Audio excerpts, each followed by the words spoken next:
नमस्कार, times of Swaraj में आप सबों का स्वागत है और मैं हूं संतोष सिंह।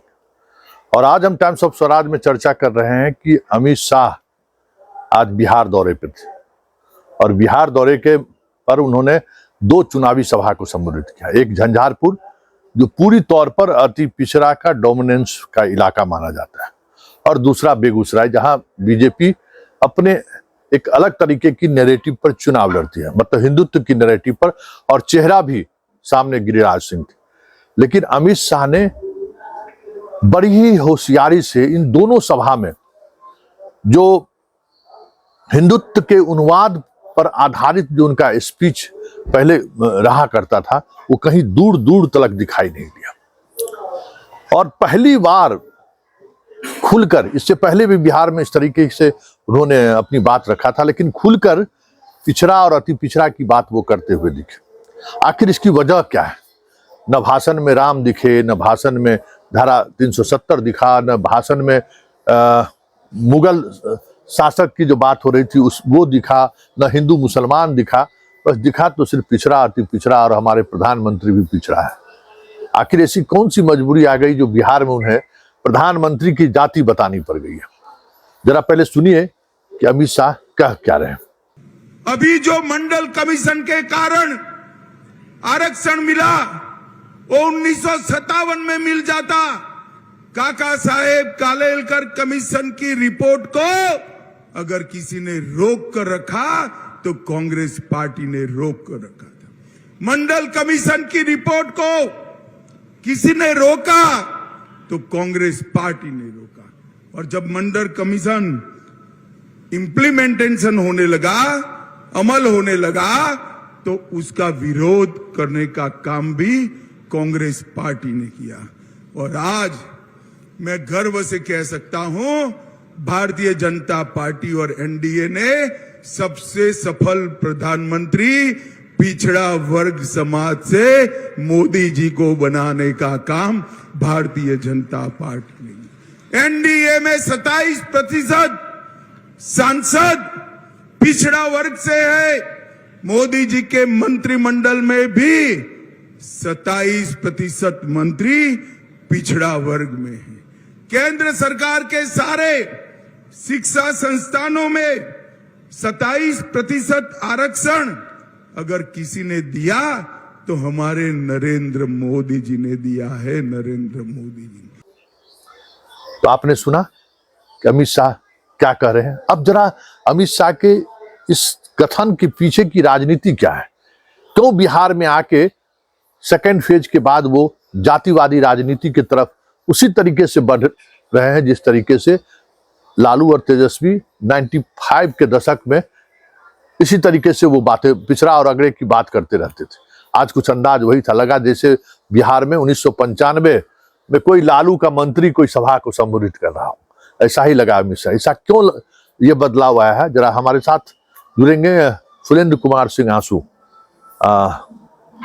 पेशे से तो इंजीनियर रहे हैं, लेकिन छात्र राजनीति के दौर में जब लालू नीतीश ये लोग छात्र राजनीति में थे, उस वक्त जो छात्र एसोसिएशन का चुनाव हुआ था, उसमें ये मुजफ्फरपुर से विद्यार्थी परिषद और जनता दल के जो उस समय में छात्र एसोसिएशन के जो उम्मीदवार थे, दोनों को हराकर निर्दलीय चुनाव जीते थे। छात्र राजनीति में उस दौर में काफी सक्रिय रहे थे। राजनीति की अपनी समझ है। नौकरी पे में रहते हुए भी उन्होंने राजनीति को बहुत करीब से महसूस भी किया और हर पल अपडेट भी रहा।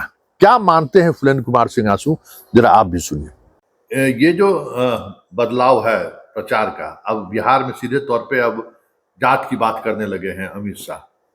इस बदलाव की वजह क्या है? इसको ऐसे समझना होगा कि बिहार में जातीय जनगणना के बाद जातीय जनगणना को आधार बनाते हुए 75% आरक्षण पिछड़ों को दिया गया। उसमें 10% अगड़ों का भी, अगड़े गरीब का भी आरक्षण है। 65% आरक्षण दिया गया, तो उसमें शेड्यूल कास्ट शेड्यूल ट्राइब भी है। तो इसलिए वो तबका जो है सो बहुत स्ट्रांगली यूनाइटेड है जातीय आधार पर। लेकिन पिछले 2 फेज के चुनाव जो हुए, उसमें जो प्रधानमंत्री का जो लोकप्रिय कहिए या जो कहिए 5 किलो अनाज का जो से प्रभावित पिछड़ी जाति की महिलाएं खास करके का जो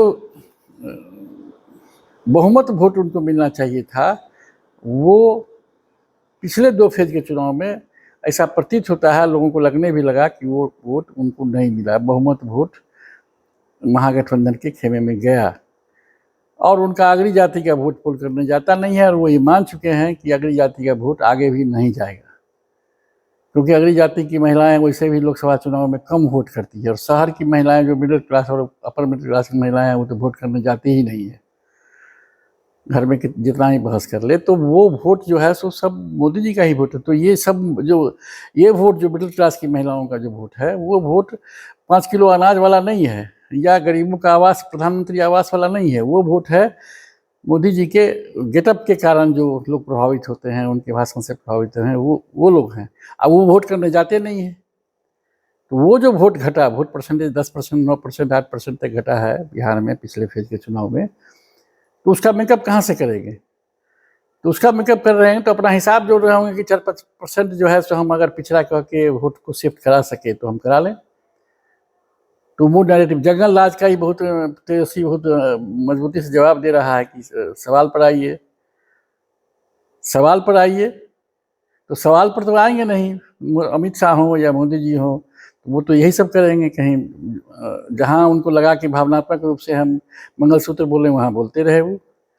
जहाँ उनको लगा कि राजा महाराजाओं के खिलाफ राहुल क्यों बोलते हैं, और मुगलों के खिलाफ बादशाहों के खिलाफ क्यों नहीं बोलते हैं, तो वहाँ बोले वो, उन जगहों पर बोले, ताकि 1-8%, 2% वोट की शिफ्टिंग उससे हो जाए, लोग प्रभावित हो जाएं कि ठीक में राहुल गांधी के भाषण में ऐसा कुछ अगर है तो वो खोजने लगे, राहुल गांधी का भाषण खोजने लगे। लेकिन बिहार में तो सब कुछ तो चलने वाला है, न राम का पुनर्प्रतिष्ठापन चलने वाला है, और न ये रोली चंदन क्या कहते हैं मंगलसूत्र चलने वाला है।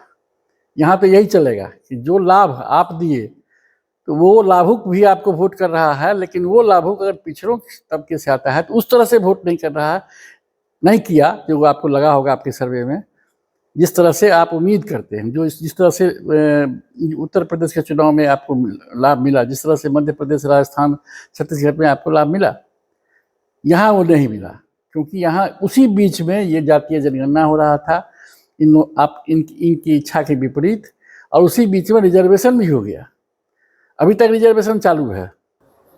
तो आपने सुना, मतलब अब इनके पास इस नैरेटिव के अलावा बिहार की राजनीति में बने रहने के लिए दूसरा कोई नैरेटिव काम नहीं कर रहा, क्योंकि हमेशा बीजेपी इस तरीके का फीडबैक लेते रहती है कि आखिर जो हम जिस पिच पर हम ले जाना चाहते हैं राजनीति को, उस पिच को लेकर जनता कितना सहज है। मतलब बिहार में अब राम और 5 किलो अनाज का वो मतलब नहीं रह गया, इसलिए अब कास्ट की राजनीति शुरू हो गई है।